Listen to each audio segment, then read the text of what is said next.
दिल्ली एक ऐसा शहर जो राजनीति और संस्कृति का दिल माना जाता है। आज वही दिल्ली दुनिया में ऐसे शहरों में शामिल हो चुका है जहां का हवा आपको जीने लायक नहीं छोड़ सकती। राजधानी दिल्ली में जहरीली धुंध का कहर जारी है। Year after year, Delhi's winter pollution has been described with blanket of smog, breath of Delhi death. के आसपास के शहरों में हवा जहरीली हो रही है। पारे में गिरावट और कोहरा बढ़ने के साथ हवा में सांस लेना दूभर हो रहा है।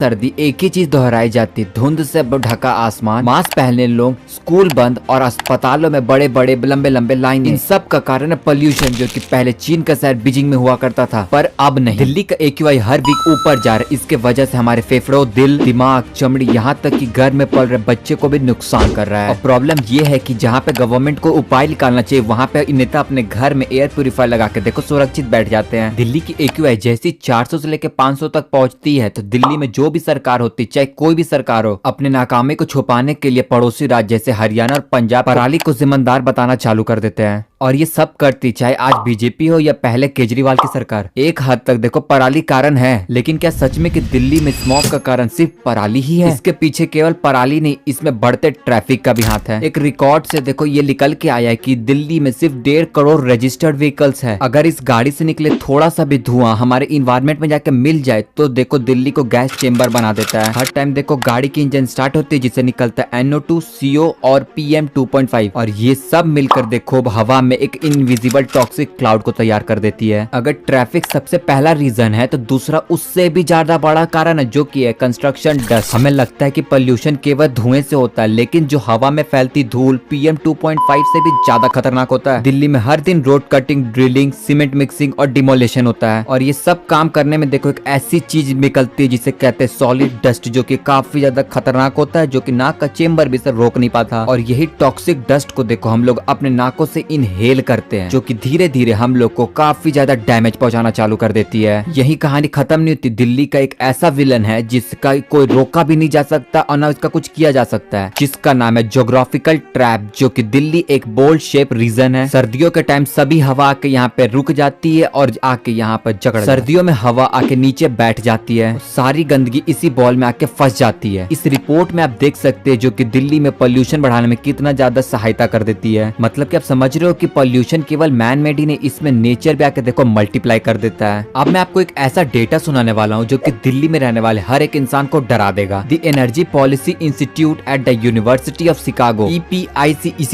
इसी साल कहा है कि दिल्ली के हवा में PM 2.5 इतना ज्यादा हाई है जिससे दिल्ली में रहने वाले लोगों का 8.2 साल देखो घटा देगा।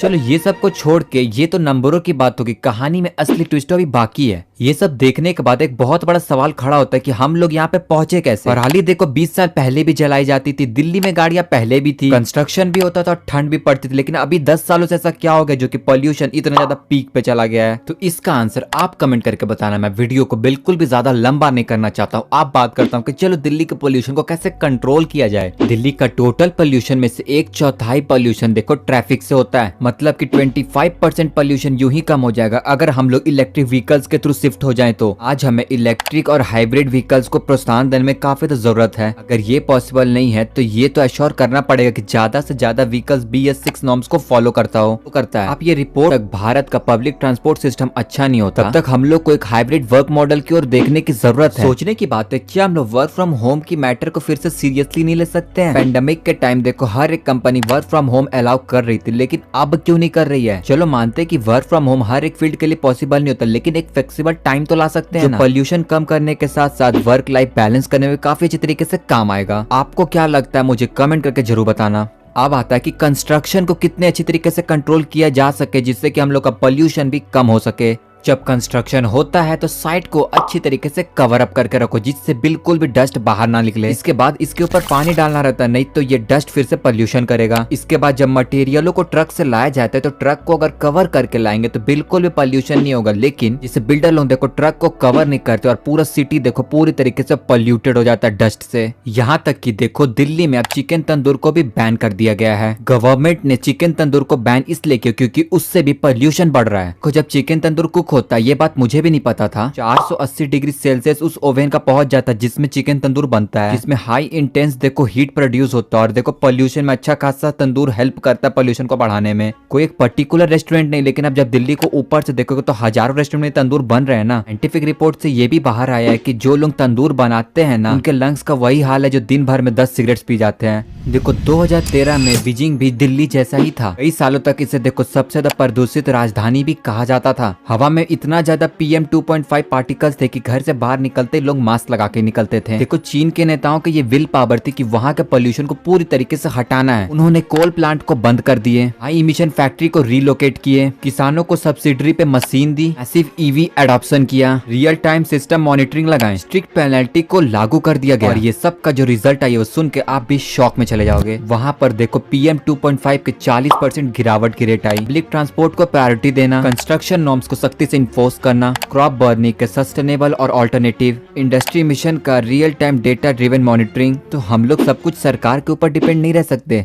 हम लोग को भी करना पड़ेगा वेट क्लीनिंग, इंडोर प्लांट्स और अनयूज्ड व्हीकल्स को कम कर। लेकिन दिल्ली में एक ऐसा घर भी है जिसका AQI लेवल बिलो 20 है। नहीं विश्वास हो रहा ना, मैं आपको विश्वास दिलाता हूँ। तो ये है पीटरसन और नीनो कौर। इन्होंने घर का ऐसे मॉडिफिकेशन किए जिससे इनका घर के अंदर का AQI लेवल हमेशा 10 से कम ही रहता है। और सारी की सारी वेजिटेबल देखो खुद से उगाते हैं, और जितने भी सांस लेते हैं ना पूरा फ्रेश लेते हैं, और जितने भी चीज खाते हैं ना सारा कुछ फ्रेश खाते हैं। शायद हम लोग को इनसे इनकी लाइफ की इंस्पिरेशन लेनी चाहिए। हमारे घर में कोई प्रोसेस्ड फूड नहीं है, सब चीज घर पे बनाते हैं और ताजा खाना। 500 बाहर AQI है और आपके घर में सिर्फ 5। How is it even possible? इन्होंने अपने घर के एंट्रेंस पे एक कूलर पैनल लगा चुका है जिसमें 24 घंटे पानी देखो ड्रिप होते रहता है, और जितने भी हवा अंदर आ रही हो सारी की सारी हवा क्लीन हो जाती है। तो चाहे घर के बाहर AQI लेवल 1000 हो, 500 हो, 5000, उससे कोई मतलब नहीं। जैसी हवा घर के अंदर आएगी पूरी तरीके से क्लीन हो जाएगी। वे है वहां से हवा घर में आने का, और यहाँ पे एक वे है यहाँ से भी और अंदर हवा जाने का। अंदर जाने का